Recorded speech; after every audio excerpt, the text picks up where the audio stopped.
थांबलेलो आहे आणि बाहेर बोर्ड लावलेला आहे की अभ्यागतांना भेटायची विना परवानगी 3 ते 4 ही वेळ आहे.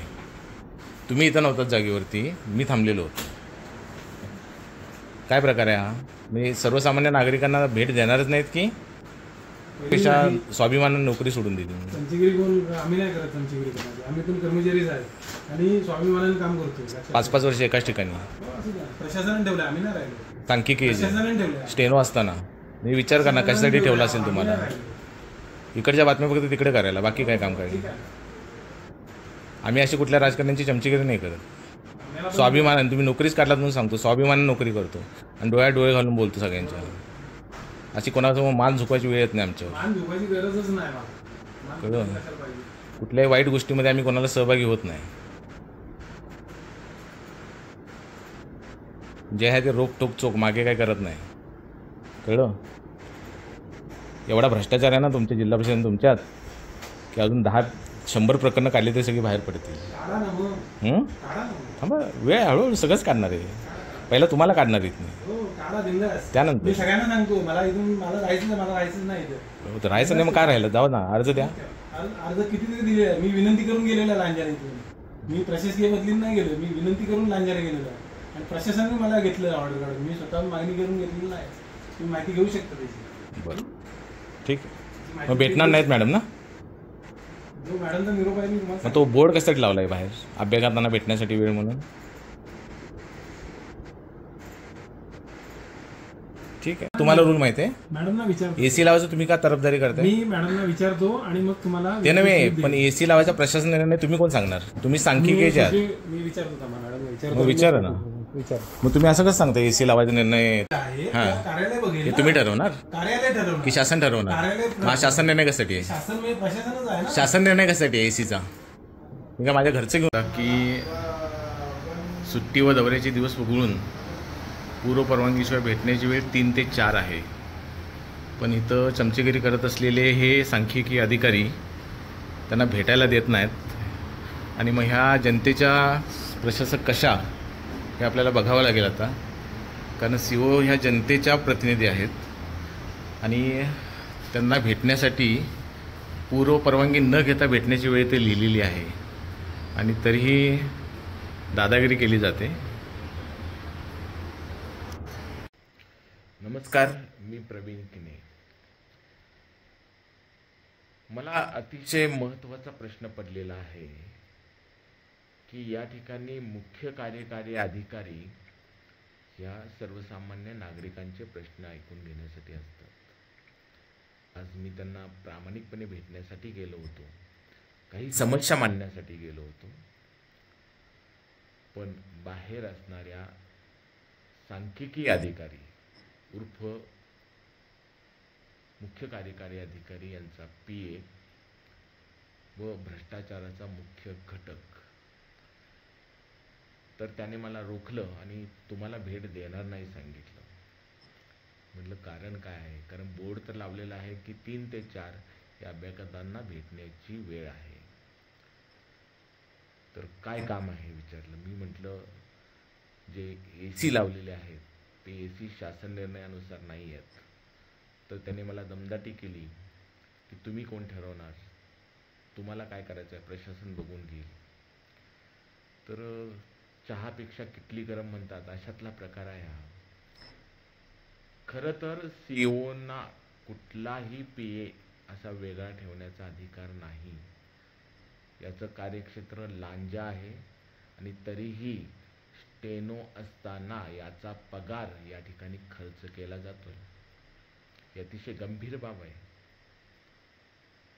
जिल्हा परिषदेतले सगळे भ्रष्टाचार एक कंपू ॲडिशनल CO सहित एक ग्रुप त्यांनी तयार केलेला आहे आणि या ग्रुपच्या विरोधात जो जाईल त्या प्रत्येक कर्मचाऱ्याला छळलं जातं. आणि मुख्य कार्यकारी अधिकारी कितीही चांगले असतील, त्यांना कितीही चांगला अनुभव असेल, तर त्यांना हे माहीत नसेल की ही व्यक्ती या ठिकाणी फक्त मॅनेज करण्याचं काम करते आणि इथल्या ज्या काही गोष्टी असतील, कर्मचाऱ्यांच्या हालचाली असतील, हे मुख्य सूत्रधार आकापर्यंत पोहोचवण्याचं काम करते. तर अशी लोक नोकरीच्या लायक नाही आहेत. ही लोक पगार घेतात शासनाचा आणि भांडी घेतात, भांडी धुतात दुसऱ्यांच्या घरची. ही खूप लाजिरवाणी गोष्ट आहे की प्रत्येक गोष्टीमध्ये चुकीच्या गोष्टीची तरफदारी करणं. वास्तविकता मुख्य कार्यकारी अधिकारी यांना अशा प्रकारचा PA नेमण्याचा कोणताही अधिकार नाही, कारण शासनाने त्यांना अधिकृत स्टेनो म्हणजेच PA दिलेला आहे. आणि तरीही गेली 5 ते 6 वर्ष ही व्यक्ती या जिल्हा परिषदेमध्ये 2चे 4, 4चे 8 करण्याचा प्रयत्न करत आहे.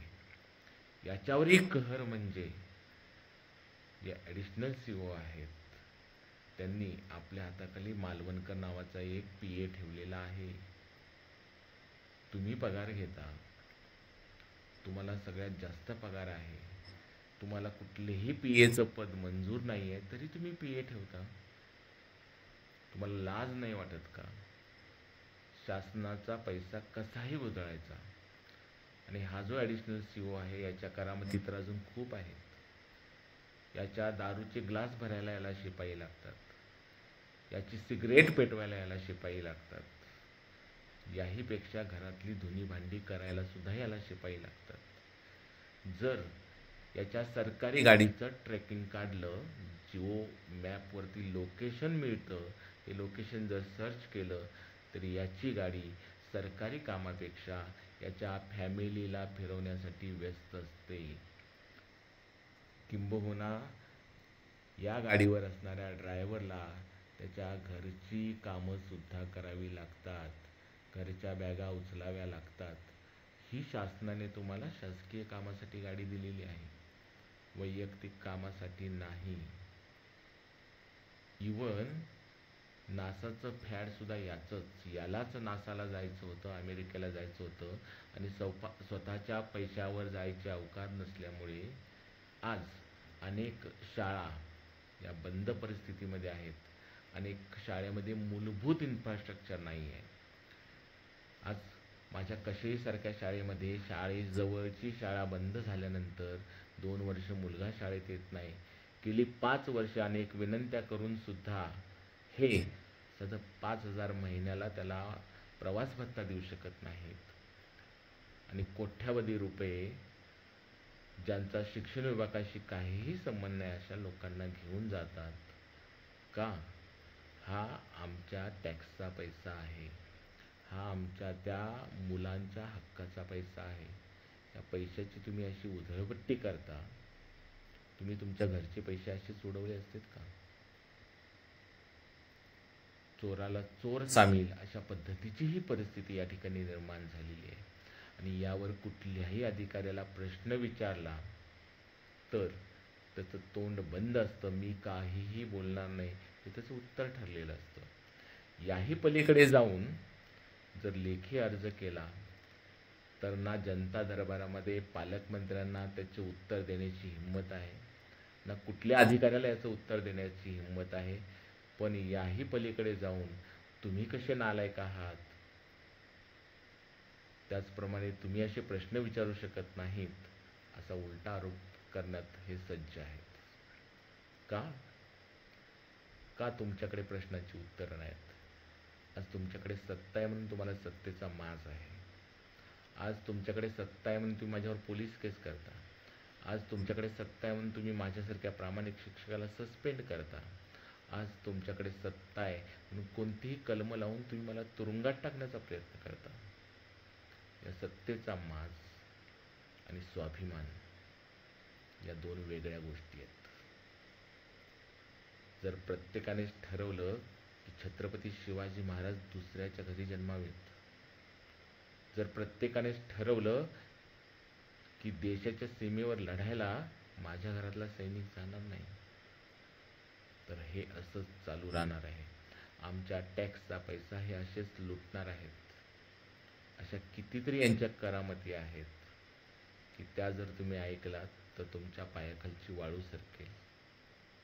आणि हे धमक्या देतात की आम्ही तुम्हाला रत्नागिरीत राहू देणार नाही, आम्ही तुला घरातून बाहेर पडू देणार नाही. इतकी धमकी द्यायची यांची हिंमत कशी होते? स्वतःला समजतात काय? स्वतःचा सुसंस्कृत चेहऱ्याच्या आडून हे पाशवी अत्याचार करण्याचं षडयंत्र जे दाखवतात ते नाही आहे आणि जे आहे ते दाखवत नाहीत. एक वेळ समोरासमोर लढणारा शत्रू परवडला, पण डोळ्यासमोर खोटा आव आणून पाठीमागून वार करणारे असे राज्यकर्ते परवडले नाहीत. तुमच्यात असेल हिंमत तर मला या सेवेमधून निवृत्त करा. आज तुमच्याकडे सत्ता आहे आणि निशस्त्रावर वार करणं एक क्षत्रियाचं लक्षण नाही आहे. आज मी एकटा आहे, निशस्त्र आहे, कोणतीही सत्ता माझ्या हातात नाही. तुम्हाला जर जनतेचा आधार आहे असं वाटतं तर तुमच्यात जर हिंमत असेल तर हा रडीचा डाव खेळू नका. कारण युद्ध करण्यासाठी दोन्ही माणसं तुल्यबळ असावी लागतात.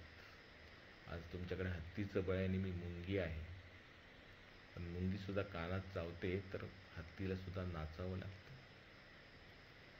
लक्षात ठेवा, तुम्हाला जर जनतेच्या सत्याची ताकद बघायची असेल तर माझा सेवानिवृत्तीचा प्रस्ताव मंजूर करा, आणि नसेल तर लक्षात ठेवा की तुमच्याकडे एका सर्वसामान्य नागरिकाशी, एका प्रामाणिक शिक्षकाशी सडेतोड समोरासमोर लढण्याची ताकद नाही आहे. तुमचे जे चेले आहेत, ज्यांना तुम्ही पोस्कोमधनं सोडवलेलं आहे, ज्यांनी एका छोट्या मुलीवर वारंवार रेप केला, अशा अनेकांना तुम्ही सोडवलं आणि आपल्या हाताशी कुत्र्यासारखे डांबून ठेवलेत. त्यांना माझी नम्र विनंती आहे की माझं कुणाशी वैयक्तिक वैर नाही आहे. तुम्ही रस्त्यामध्ये पैसे खाताय, मला काहीही पडलेलं नाही. तुम्ही भ्रष्टाचार करताय, मला काहीही पडलेलं नाही. जर जनतेला काही पडलं नाही तर मलाही काही पडलं नाही. पण माझं एक म्हणणं आहे, जर देवरुख ते बाव नदीपर्यंतच्या रस्त्याला 5 वर्षात खड्डे पडत नाहीत, जर पुण्यातल्या जंगली महाराज रोड 1960 साली बनलेल्या रोडला आजपर्यंत एकही खड्डा पडत नाही, तर तुमच्या रस्त्यांना 6 महिन्यात खड्डे पडतात. शिवछत्रपतींच्या नावाने तुम्ही भगवती किल्ल्याजवळ शिवतीर्थ उभं केलं, खूप आनंदाची गोष्ट आहे. पण त्याच शिवतीर्थाखाली करोडो रुपये खर्च होऊन गार्डन बांधलं गेलं होतं. ते गार्डन कुठे गेलं? एकता मार्गला तुम्ही मंदिर बांधतात, चांगली गोष्ट आहे, पण एका उमेश शेट्टी नावाच्या नगराध्यक्षाची नावं पुसण्यासाठी या प्रत्येक ठिकाणी तुम्ही विकास कामांची गंगा वाहवत आहात. ती मोकळ्या जागेत का वाहवत नाही? सत्य हे कटू असतं, सत्य कुणालाही पचत नाही, पण संविधानाने सत्य मानण्याचा अधिकार मला दिलेला आहे आणि हे सत्य ऐकण्याची तुम्ही सवय लावून घ्या. धमक्या, मारामारी, खून, गायब करीन हे तुमच्यासारख्या सुसंस्कृत माणसाला शोभत नाही. लढाई करायची तर समोर खुल्या मैदानात करा, खुल्या दिलाने करा, समोर छातीवर वार करा. आमच्याकडे तुमच्या इतका पैसा नाही आहे, आमच्याकडे तुमच्या इतके वकील नाही आहेत, आमच्याकडे तुमच्या इतका गृह विभाग नाही आहे, आम्ही कॅबिनेट मंत्री नाही आहोत. मी एक सर्वसामान्य नागरिक आहे आणि माझ्याशी लढताना तुम्ही तोकडे पडताय, उघडे पडताय, हे तुमच्या चेहऱ्यावरून स्पष्ट दिसतंय. एका सर्वसामान्य नागरिकामध्ये ही जर ताकद असेल तर उद्या हजारो सर्वसामान्य नागरिक तुम्हाला प्रश्न विचारतील, आमचा हक्क कुठे आहे? तुमची DJ सामंतची शाळा दुमजली होते, तिथे हजारो मुले बसतात, तिथे शैक्षणिक सुविधा आहेत, मग तुमच्या घरापासून 5 किलोमीटरच्या अंतरावरती ह्या सुविधा का नाहीत? तुमच्या घरापासून 5 किलोमीटरच्या अंतरावरील शाळा बंद का पडतायत? तुम्ही राज्याचे कॅबिनेट मंत्री असताना तुमच्या घराजवळील 5 किलोमीटर अंतरावरील गावामध्ये शाळेमध्ये नेटवर्क का नाही आहे? याचं उत्तर तुम्हाला द्यावं लागेल. 20 वर्षात तुम्ही काय केलं? इतक्या सरकारी गाड्या तुमच्या आजूबाजूला असतात, 20-20 गाड्यांची फौज तुमच्या बरोबर असते. हा टॅक्सचा पैसा आम्ही तुमच्यासाठी खर्च करतोय. आमच्या टॅक्सच्या, आमच्या घामाच्या पैशातून तुम्ही ऐशाराम करताय, तुम्ही त्या गाड्यातून फिरताय. मग तुम्ही आम्हाला काय दिलं? ना तुम्ही रोजगार दिलात, ना तुम्ही रस्ते दिलेत, ना तुम्ही आरोग्य दिलं. आज आमचं हक्काचं नगरपालिकेचं हॉस्पिटल मिश्रा नावाच्या माणसाच्या दावणीला तुम्ही बांधलेत. सगळे कॉन्ट्रॅक्ट्स तुम्ही बाहेरच्या लोकांना देताय, आमच्या लोकांना काय देताय? फक्त तुम्हाला इतकंच माहिती आहे की आदल्या रात्री आपण सगळ्यांना मॅनेज करू शकतो आणि पदाधिकाऱ्यांना मोठी मोठी पाकिटं दिली तर गावाच्या गावं मॅनेज होतात. पण आत्ता जनता शिकायला लागली आहे, आता जनता शहाणी व्हायला लागलेली आहे. यावेळेला तुमचा हा खेळ चालणार नाही. आणि यावेळेला लक्षात ठेवा, तुमच्या चमच्यांना, तुमच्या कार्यकर्त्यांना सांगा की मी तुमचा वैयक्तिक दुश्मन नाही, मी तुमचा द्वेष करत नाही, मी तुमच्या चांगल्या गोष्टीचं कौतुक करतो. तुम्ही मेडिकल कॉलेज आणलं त्याचं कौतुक आहे, तुम्ही खाऊ गल्ली आणलीत आजही तिथे हप्ते घेतले जातात त्याचंही कौतुक आहे. पण तुम्ही एका सर्वसामान्य प्रवीण जोशी नावाच्या माणसाचा तळतळाट घेऊन 40 वर्ष जो एका गाळ्यामध्ये बिझनेस करतो तो गाळा बंद पाडलात, हे वाईट आहे. तुमचे नगरसेवक छोट्या छोट्या दुकानदारांच्याकडून हप्ते घेतात, हे वाईट आहे. तुम्ही नरिमन पॉईंटमधल्या एखाद्या डीलमध्ये सुद्धा 300 कोटी रुपये कमवू शकता. जे धंदे इथल्या रत्नागिरीच्या MIDCच्या प्लॉटवरती, रिकाम्या प्लॉटवरती नाही आहेत, ते इथे दाखवले जातात. त्यांचा कुठलाही उत्पन्नाचा सोर्स नाही आणि त्याच्यावरती 15% कमिशन घेतलं जातं. तुमच्या MIDCच्या जागेवरती, ओपन स्पेसवरती जागा विकल्या जातात. जो ओपन स्पेस शासनाचा आहे त्या खाजगी लोकांना विकल्या जातात. तिथं लाईट दिली जाते, पाणी दिली जाते, बांगलादेशी नागरिकांना सर्टिफिकेट्स दिले जातात, रेशन कार्ड्स दिले जातात. ही आहे तुमची राजकारणाची पद्धत. आज आमच्या मूलभूत गरजा तुम्ही पूर्ण करू शकत नाही आहात. हा दिखावा कशासाठी? आम्ही आमच्या घरामध्ये जेव्हा आमच्या मूलभूत गरजा पूर्ण होतात तेव्हा बाकी सजावटीच्या गोष्टी करतो. आणि लक्षात ठेवा, या जनतेतला हा जो तळतळाट आहे, आज माझी जी आर्थिक, मानसिक, शारीरिक आणि भावनिक कुचंबना तुम्ही करताय, हा जो तळतळाट आहे हा मनापासून आहे. तुम्ही एक वाक्य सांगितलं होतं की RD सामंत कंपनीमध्ये माझी आई आणि माझे वडील वयस्कर आहेत, याच्याकडे बघून तरी तुम्ही बोलावं. आज मी तुम्हाला सांगतो की ती माऊली खूप सुखी आहे, समाधानी आहे आणि तिच्यामुळंच तुम्हाला आज हे मंत्रिपद भोगायला मिळतं आहे. तर ह्या तुमच्या डांबरखान्यामुळे, ह्या तुमच्या रस्त्यातल्या भ्रष्टाचारामुळे त्या माऊलीला मान खाली घालावी लागते. आज तुम्हाला सांगावं लागतं की तिचं वय 70 आहे आणि तिच्यावर आरोप करू नका, तिच्यावर गुन्हा दाखल करू नका. एवढीच नम्र विनंती आहे की किमान ह्या शेवटच्या टर्ममध्ये, ह्या तुमच्या आमदारकीच्या शेवटच्या टर्ममध्ये असे रस्ते करा, अशा सरकारी सुविधा निर्माण करा की गेल्या 20 वर्षात जे तुम्हाला करायला जमलं नाही आणि त्या माऊलीला किमान अभिमानाने सांगता येईल की नाही, हे माझे रस्ते माझ्या मुलानं केलेले आहेत. तुमच्या आईला तुमच्या हक्कानं नाव घेता येईल की आरोग्याच्या सुविधा आज कोट्यावधी खर्च करताना साधं MRIचं मशीन तुम्ही तुमच्या सिव्हिल हॉस्पिटलमध्ये आणू शकत नाही. काय दुर्दैव आहे. तुमच्या एका कार्यकर्त्याला नासाला पाठवण्यासाठी इल्लिगली तुम्ही त्याची जिल्हा परिषदेमध्ये भरती करता, त्याला नासाला पाठवता. हे तुमचं कार्यकर्त्यावरचं प्रेम अफाट आहे. तुमचे एक नगराध्यक्ष गाळे टिकवण्यासाठी 50 लाख नव्हे 2 कोटी पाहिजे म्हणतात. का तुमच्या नगरसेवकांचे प्रत्येक बिल्डिंगमध्ये फ्लॅट आहेत? का तुम्ही आरक्षण इकडून तिकडे हलवता? प्रत्येक नगरसेवकाचे प्रत्येक वॉर्डमधल्या त्या डेव्हलपरकडे प्लॉट आहेत. किती रकमेला घेतले, कसे घेतले? प्रश्न भरपूर आहेत. तुम्हाला जर असं वाटत असेल की तुमच्या सत्तेवर, तुमच्या पोलिसी बळावर, तुमच्या कार्यकर्त्यांच्या बळावर तुम्ही जर सर्वसामान्य नागरिकाचा पराभव करू शकत असाल तर तो तुमचा नैतिक पराभव आहे. तुम्ही मला दाबू शकता, तुम्ही पैशाच्या जोरावर मला मारहाण करू शकता, पण तुमची जी नैतिक घसरण झालेली आहे ती थांबवू शकत नाही. अजूनही वेळ वाया गेलेली नाही आहे. अजूनही वेळ वाया गेलेली नाही आहे. तुमच्यासारख्या एका सुशिक्षित, चांगल्या तरुण वयापासून राजकारणामध्ये आलेल्या व्यक्तीने काहीतरी चांगलं समाजासाठी करावं ह्या अपेक्षा आमच्या आहेत.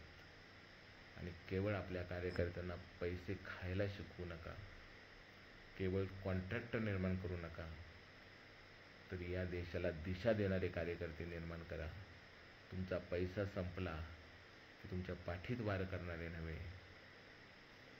तुम्ही फक्त पैसे कमवायला लोकांना शिकवलत आणि तुम्हीही फक्त पैसे कमवताय. विनंती आहे माझी, आणि हा धडा फक्त तुमच्यासाठीच नाही आहे. सर्व प्रशासकीय अधिकारी तुम्ही दावणीला बांधलेले आहेत, पोलीस यंत्रणा तुम्ही दावणीला बांधलेली आहे. आणि जे रत्नागिरीत आहे तोच मस्ता जोक त्या देशमुखांच्या बाबतीत सुद्धा घडतोय.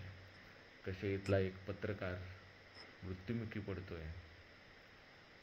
त्या जागा घेण्यासाठी तुमचाच कार्यकर्ता त्या ठिकाणी होता. तुमच्याच पाठीशी असणाऱ्या पत्रकारांची नावे त्यामध्ये होती. मग असं का म्हणू नये की त्या खून प्रकरणामध्ये तुमचा सुद्धा हात होता. एका शिक्षकाला तुम्ही घाबरलात, त्या शिक्षकावरती गुन्हा दाखल करून त्याचं तोंड बंद करण्याचा प्रयत्न केलात. त्यापेक्षा जर तुम्ही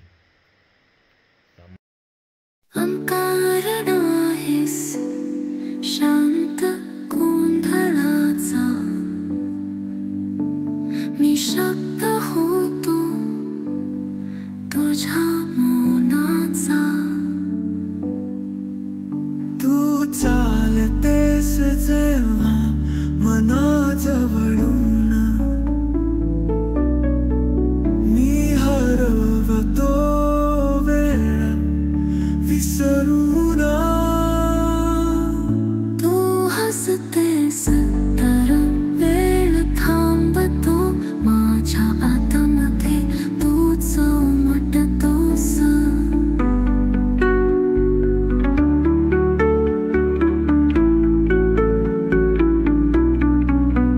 तू कारण आहेस माझ्या असण्याचं. जिथे मी संपतो तिथे